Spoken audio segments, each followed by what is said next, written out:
যে কোনো বড় সংখ্যাকে তুমি 5 দিয়ে ভাগ না করে কিভাবে সহজে খুব কম সময়ের মধ্যে তুমি ভাগফল বের করতে পারবে তারই একটা শর্টকাট ট্রিক আজ আমি তোমাদের দেখাবো। তো তোমরা প্রথমে দেখতে পাচ্ছ এখানে 126 একটা সংখ্যা রয়েছে এবং এই সংখ্যাটিকে আমরা 5 দিয়ে ভাগ করব। তো 5 দিয়ে ভাগ করার জন্য আমি একটা ছোট্ট ট্রিক বলবো, এটাই তোমরা ভালো করে মনে রাখবে। তো প্রথমে এটাকে 5 দিয়ে ভাগ করার জন্য 126 এর দ্বিগুণ আমাদেরকে বের করতে হবে, মানে 126 এর ডবল। 126 এর ডবল কত হয়? 126 এর ডবল হয় আমরা জানি 252। এবং এই 252 লেখার পর ডান দিক থেকে একটা সংখ্যার আগে একটা দশমিক যদি আমরা বসিয়ে দিই তাহলে যেটা আসবে সেটা আমাদের উত্তর। এবার দেখো এটা হচ্ছে 4 অঙ্কের একটা সংখ্যা। তো 4 অঙ্কের সংখ্যাটিকে আমরা প্রথমে কি করব? 4 অঙ্কের সংখ্যাটিকে আমরা প্রথমে দ্বিগুণ করব। তো এখানে আছে 2346। তো 2346 এর দ্বিগুণ হয় 4692। এবং কি বললাম যে ডান দিক থেকে একটা সংখ্যার আগে আমরা একটা দশমিক বসিয়ে দেব। তো এই দিক থেকে যদি আমরা একটা দশমিক বসিয়ে দিই তাহলে যেটা আসবে সেটা আমাদের উত্তর। এবার দেখো এটা হচ্ছে 5 অঙ্কের একটা সংখ্যা, 33333।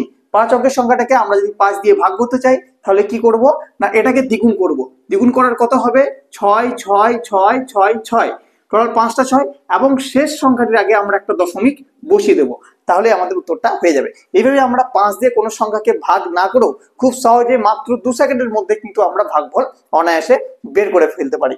ঠিক আছে, এবার আমরা একটু এই ভাগটাকে দেখে নিই যে আমাদের ঠিক হয়েছে কিনা। তো দেখো 2346কে আমি যদি 5 দিয়ে ভাগ করি তাহলে আমাদের কত হয়?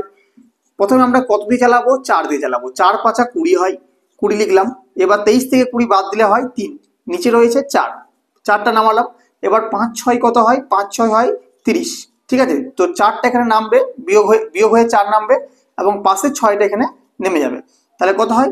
5 9 45 হয়। ঠিক আছে, তো 46 থেকে 45 বাদ দিলে আমাদের থাকে 1, দশমিক নিয়ে আমরা এখানে শূন্য বসাবো। এবার 5 দুগুণে হয় আমাদের 10। দেখো আমাদের ভাগফল এসেছে 469.469.2। দেখো আমাদের কিন্তু আগের যে সংখ্যাটি ছিল সেখানেও ছিল 469.6, সরি 2, 469.2। তো এইভাবে কিন্তু আমরা করে ফেলতে পারি। তো কেমন লাগলো ভিডিওটি অবশ্যই তোমরা জানাবে এবং আমাদের চ্যানেলে যারা নতুন দর্শক রয়েছে অবশ্যই কিন্তু চ্যানেলটি সাবস্ক্রাইব করে রাখবে। আর ভিডিও যদি ভালো লেগে থাকে অবশ্যই বন্ধুদের মধ্যে শেয়ার করবে এবং লাইক অবশ্যই করে দিয়ে যাবে।